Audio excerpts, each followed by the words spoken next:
My name is Eric Singer. I've been a resident of Montclair. I think in 6 months it'll be a half a century, so I know what I'm talking about. One of the things that bothers me very much is, number one, a lottery is a game of chance. Education should not be a game of chance.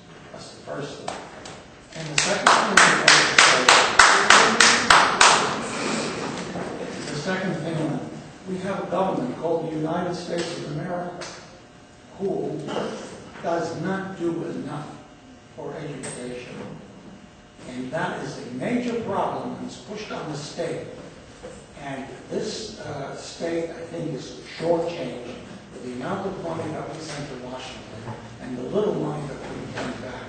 I think part of our school should be funded, at least the capital part, by the U.S. government. And that's intriguing. That's intriguing. Sir, do you have a comment? I wanted to piggyback on that. Okay, please. About the federal Just give us your government. name. My name is Mark Emerson. I had 3 children. I had 2 going through the Montclair School District, and one is currently in Montclair High. And it appears that the federal government kind of dictates how the money is used, such as No Child Left Behind and STARS programs, where they should be able to give the community more of a voice in how they use the money, as opposed to saying certain guidelines will make you receive more money, and that way you would feel like the children are getting some benefit, as opposed to them having to cater to certain the guidelines and regulations in order to get more and more money. It's ridiculous that you have to give your child to the school in order for them to get more money for the next generation, I guess, or the next class that comes in. And we should have more community involvement with the federal money that comes into the school district. And I think in answer to your question about your issue about making the gap smaller, that's why every year I fight for $1 million, and I fight for the Minority Achievement Program, because they have been doing a terrific job in Montclair, doing exactly what you said. They are starting to get children who are within this gap period. They're starting to get them ready for college and talk about it in the 4th grade, in the 5th grade, and begin to give them that kind of experience. So you're absolutely correct with respect to the GPA and taking that and starting it early. And I have to say that the Montclair school system, with $1 million I bring in specifically for that program each year, they have become a national model across the nation. And our minority achievement gap is getting smaller, and more minority kids are going to college, so it works out.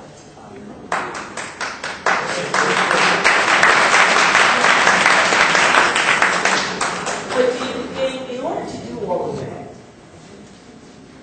Ms. Jones, where am I going to get the money? As a state senator, do you think that if we want to do all these things, and we have revenue raising by the gasoline tax, right? That's one alternative you have expressed to me. The income tax, the issue with the income tax. Here, Ruth Wallstead, we're talking about where do we get more money, but how about if we be more efficient and run our schools better? Maybe we consolidate more schools. Maybe Montclair, Glenridge, I don't know what town, maybe it should be joined and you have a larger school district where you don't have such duplication. You know, I don't know if that's been discussed that much. And that's a very good point, and there are issues of trying to get towns to consolidate with one another on a regional basis. So in some areas that does work. So if it's consolidation, raising the gasoline tax, am I supposed to advance raising the income tax?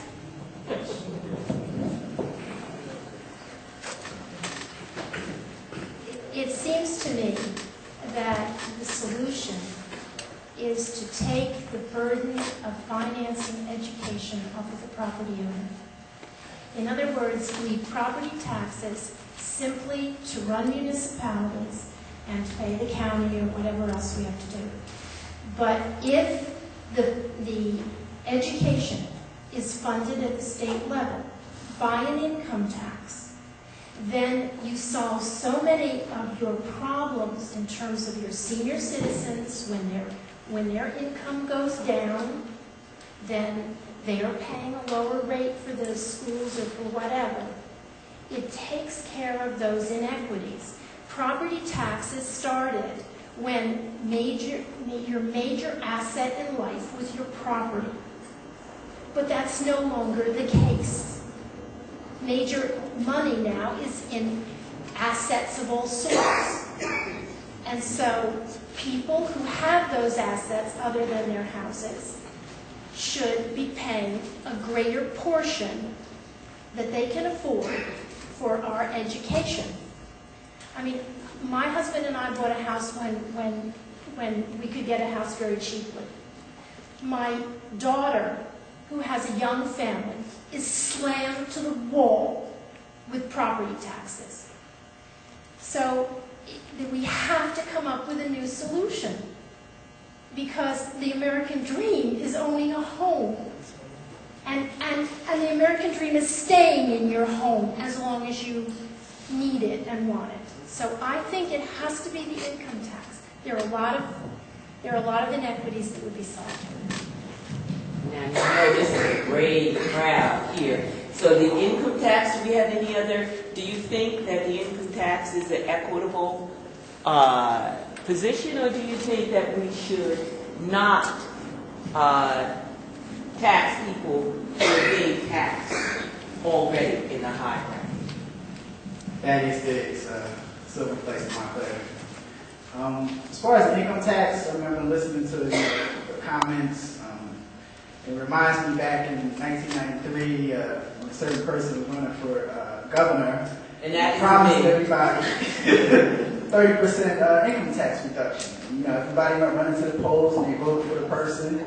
And I'm still looking for my income tax reduction. I mean, it really didn't make a dent into anything. It took a revenue source from the state and put the burden back on local taxpayers. So people need to understand that the income tax was created just for that specific purpose. So I think you need to revisit that issue, take a look at it.